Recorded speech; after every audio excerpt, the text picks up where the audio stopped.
Morning, guys. My name is Michael Amushalelo, the founder of Power, People Organized Working for Economic Reality. So, I've now made it a habit to always come and drive this side because this is where I draw my inspiration from. The suffering, the pain, the humiliation of those people is what pretty much drives me every day to make sure that we get this party registered and that we get as many votes as possible. Now, human beings shouldn't be living lives like this. As human beings, we should all be living dignified lives. Now, I'm not saying that it's impossible for people to live dignified lives. In fact, it's pretty much and very much possible, given the fact that our country has so many natural resources that we unfortunately just do not own. Now, we keep arguing that we won independence. No, independence was not won. Independence was negotiated. And those who previously held power, the apartheid regime, negotiated things for their favor. So what really happened is we got a replacement of the white government, and then the white government that was in power replaced it with puppets, because that's what our government is. They are a bunch of puppets working for the interest of a certain community. Let reality be told as it is. Let the truth be said as it is. Because if you truly need to tell me that we won independence, why is it that our people still cannot get access to land? Why is it that our people still do not have access to farming land? Why is it our people still do not have access to commercial land? Why is it our people still do not have access to urban land? So, independence was not won. It was negotiated. That's why even in the Constitution, they put laws in place that will protect those who previously had ownership of things. So if you previously owned land, whether now it was taken by force or whatever the case is, the Constitution or the government protects you from keeping that land. So you cannot tell me you won independence, yet you got a negotiation deal that's pretty much bad. The other thing that's happening with our country is that our leaders are looting our state resources. Now, resources are being looted every single day. Now, the reason why the looting is going to continue is because we don't have really bodies that are independent. Yes, we can say the judiciary system is independent, but who appoints the judiciary? Who appoints the chief justice? Who appoints the judges? It's the president. So there's no way you can tell me if the president is corrupt, those judges or those chief justice are going to hold the president accountable. No ways at all. Let's look at this toothless ACC. Who appoints the ACC director? It's via the recommendation apparently of Parliament, but who makes the final appointment? It's the president. So if I'm appointing my friends into power, positions of power, do you honestly think my friends are going to remove me from that power that I've given them? Absolutely not.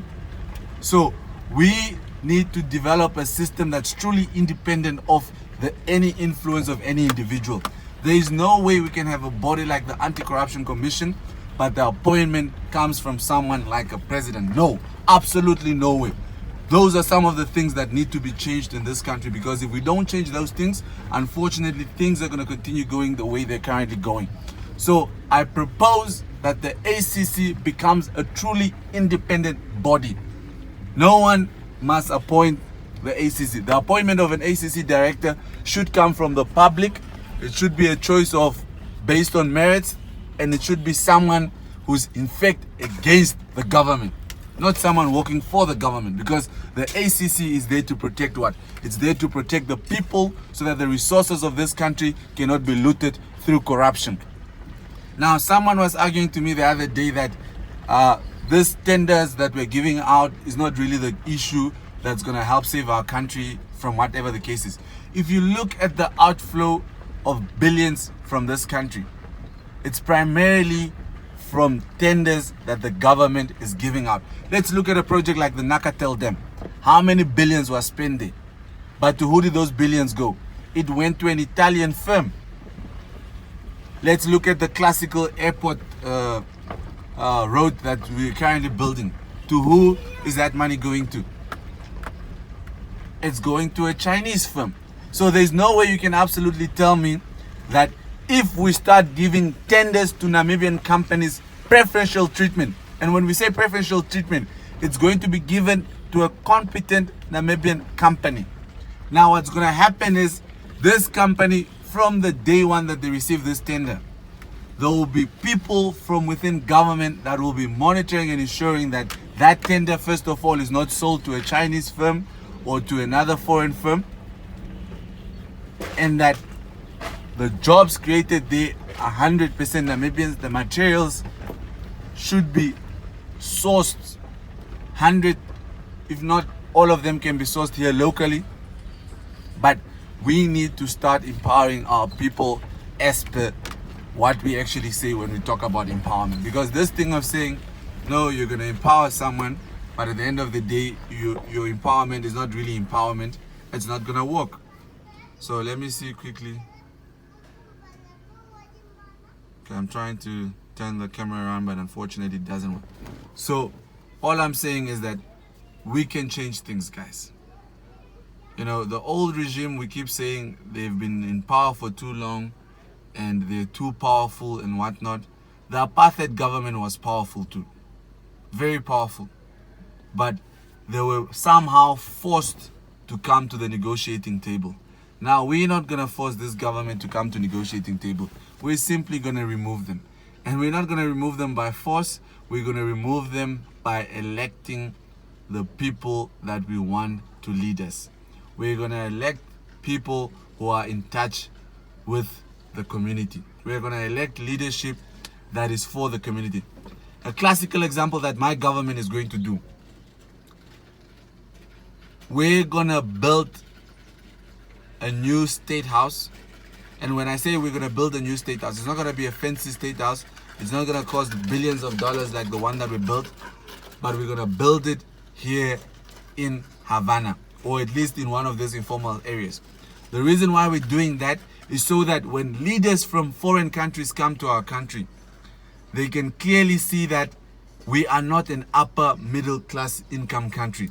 Because the problem is right now, those leaders that fly in and come to this country, they fly in via Hosea Kutako, or I don't know, they fly in via Eros, and then they drive all the way to State House. Now, if you see those areas, there is no informal areas, or there's no informal settlements. So what essentially is happening is no one really, they don't really get to see the poverty. And as a result, when they see those fancy houses in Ausblick, in Kleine Cooper, when they go eat lunch at the Grove malls, all they see is prosperity. So as an end of result, what they start doing is they then start saying, when they go back to their respective countries, they go and say, no, guys, Namibia does not need foreign aid because those guys have been sorted. Those guys are rich. If we look at the cars that they're driving, if we look at the houses that they are, that country is sorted. But if we build a small state house here in Havana, when those leaders from different countries come and visit our heads of states here, they will definitely see that this country is still in poverty. There is still a lot that needs to be done in this country. The reason why they built their state houses there in those Ausblick is so that they can hide the poverty. Because these guys are ashamed. When these guys fly out to those countries, they make their nice reports. They don't show the conditions that we are living in. They only show the Ausblicks, the Kleine Cooper, and those suburban areas. But they don't show the rampant poverty that's around us. So that is one of the things that this government of mine is going to do. Remember, power to the people. Power stands for people organized working for economic reality. What we want is economic reality. Because immediately once you bring a state house to this side, what's going to start happening is your multinationals, which is now your banks, all these guys, they'll start rushing this side because they want to always be close to power. So what they'll start doing is they will start laying the roads. You will start seeing the servicing of land. You will start seeing the electrification of this place, the area. You will start seeing the flow of water, all these things. Because people like to be close to power. So that's how we'll be transforming one informal settlement to another. So what we'll do is, first 6 months of power, State House will be in Havana. Another one, Greenwall. After 6 months, and the thing is, these state houses that we're building, they will be built from corrugated iron as well, so that the president can feel how it's like to sleep in a ghetto as well, so that the president can know how it's like for the majority of his people who have voted him in power live. This nonsense of a president living in a nice built fancy building while the majority of the people who have elected him continue living in anguish and poverty, it's not gonna work, guys. We're gonna say no to that. This thing of a few living like kings and the rest of us living like slaves, it's gonna end. And it's gonna end if we decide to remove the power from them. So now we're saying power to the people. That's what's important here. Give back the power to the people. Don't give the power to the greedy elite. Don't give the power to the corrupt elite. Give the power back to the people. And we can only do that by exercising our democratic rights at the ballot. So for those young people who are 18, 19 that have not yet registered for elections, please do register for the upcoming election. Make sure you get on the registers vote. In the meantime, I'm going to need people from different regions so that we start mobilizing the people, so that the people can realize that we cannot continue to suffer anymore. 28 years is long enough. 28 years has been hard enough on us. So please, this is it. We are giving back power to the people. Power to the people. Power to the people. Power to the people. Thank you.